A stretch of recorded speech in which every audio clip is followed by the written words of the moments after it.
Welcome to Kronos Unearthed.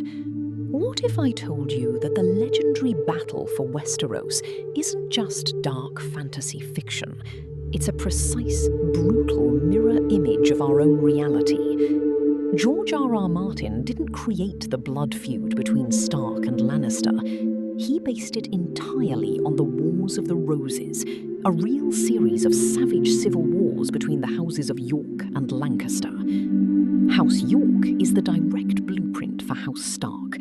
Honourable northern lords operating in cold climates, wearing the symbol of a white rose, their real-world direwolf. House Lancaster is the direct blueprint for House Lannister. Unimaginably wealthy, power-hungry, manipulative, and using a fierce gold lion as their real-world sigil. Just like the Stark family in Game of Thrones, the real-world Yorks suffered shocking losses, with many noble heads ending up on cold iron pikes after political betrayals. But why did they bleed? For the ultimate prize, the British crown. The Wars of the Roses only ended when the throne itself was shattered and reshaped by an outsider. If you look at the map of Westeros, it is literally an inverted map of Great Britain, with Ireland mapped onto the bottom. The geography itself is stolen from reality. Even the political instability was real. The madness of King Aerys Targaryen was inspired by France's actual Glass King, Charles VI, who believed his body was made of fragile glass. Charles wore reinforced iron bars inside his clothing to prevent himself from shattering into 1,000 pieces if any of his courtiers dared to touch him. The single most traumatic event in modern television, the Red Wedding, is a direct recreation of a real-world Scottish betrayal known as the Black Dinner of 1440.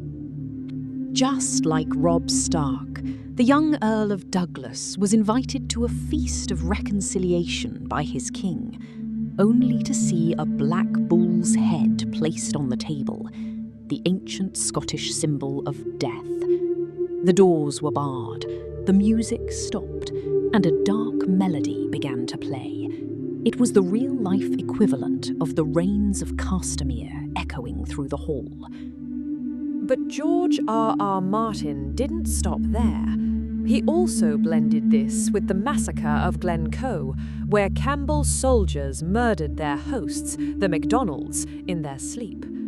In both history and Westeros, this violated the ancient law of guest right, the sacred belief that once an enemy eats your salt and bread, you cannot harm them. By breaking this absolute law, Walder Frey sealed his family's doom. In Scotland, the Campbells were cursed for generations, looked down upon as dishonourable murderers. The lessons of history are clear. Power achieved through the violation of sacred hospitality creates a debt that must always be paid in blood. Even the cruel, twisted King Joffrey had a real-world twin. Edward of Lancaster, a teenage prince who loved nothing more than decapitating enemies and talking about war. Edward met his end violently on a real battlefield, matching the sudden, shocking demise of Westeros's most hated boy king. The colossal 700-foot-tall ice wall that protects the realm from monsters is based on Rome's ultimate frontier defense, Hadrian's Wall. When George R.R. Martin visited Britain and stood on Hadrian's Wall, he wondered what it would be like for a Roman soldier looking into the mysterious northern forests. To the Romans, the people living beyond the wall were the Picts, painted barbarians who refused to bow to the empire, the exact blueprint for the free folk.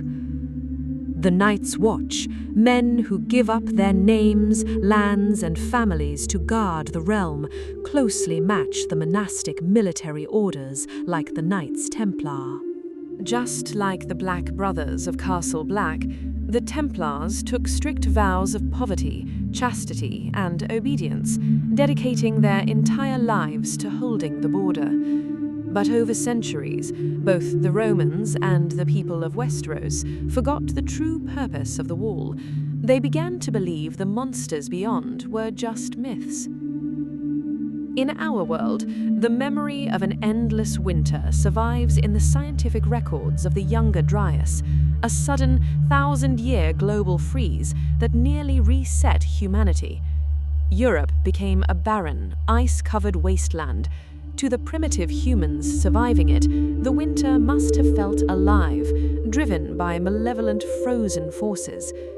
The ice eventually receded, leaving behind stone ruins and mythologies that we still try to decode today.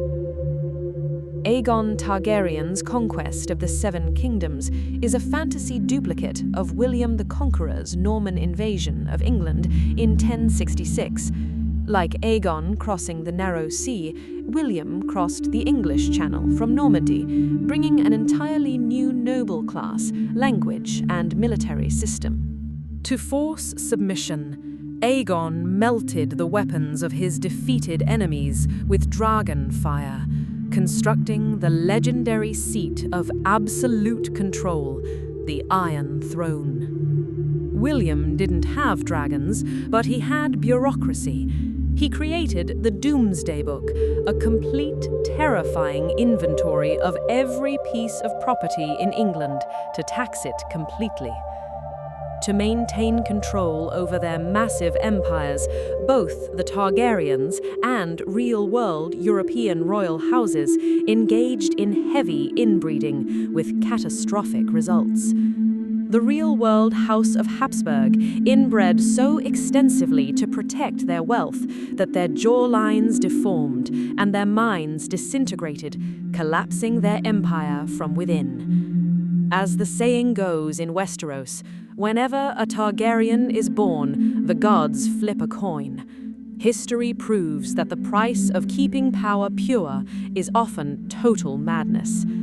Whether by dragon fire or biological decay, every empire built on the exclusion of the rest of humanity carries the seeds of its own explosive destruction. And when the dynasty falls, the lesser lords scramble to take pieces of the broken throne, starting the bloody game all over again. The Targaryens came to Westeros as survivors of Valyria, a lost, highly advanced empire that matches the history of the Roman Empire. Valyria built perfect, indestructible volcanic dragon roads across the continent. Rome engineered an unparalleled road system across Europe that survived for 1,000 years. They created Valyrian steel, blades forged with magic that never lose their edge. This is based on the real-world mystery of Damascus steel. Forged in the Middle East, Damascus blades could cut through rock without dulling. But just like Valyrian steel, the secret chemical formula was lost to time. Valyria was wiped out in a single day when 14 volcanoes exploded simultaneously, an event modeled directly after the destruction of Pompeii.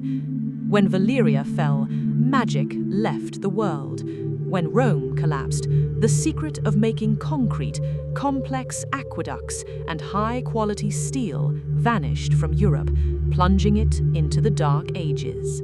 But some dangerous technologies survived. Tyrion Lannister's secret weapon, the green liquid wildfire, is a direct copy of the Byzantine Empire's Greek fire.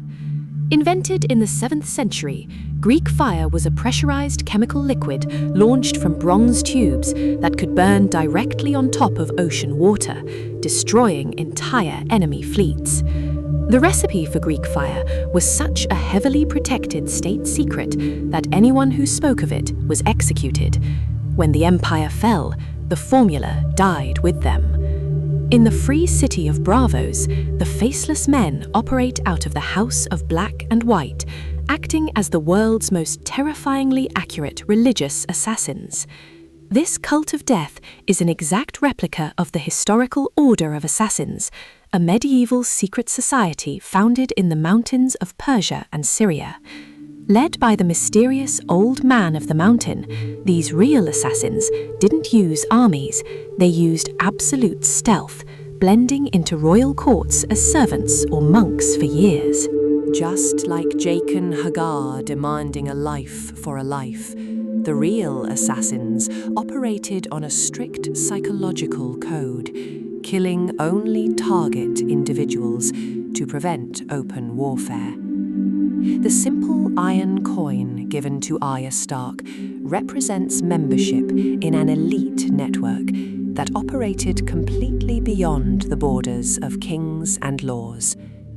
Even the city of Braavos itself, founded by escaped slaves who hid in a foggy lagoon, is based on the historical foundation of Venice. Venice was built by refugees hiding from barbarian invasions in the mudflats of Italy, creating an independent republic that answered to no king.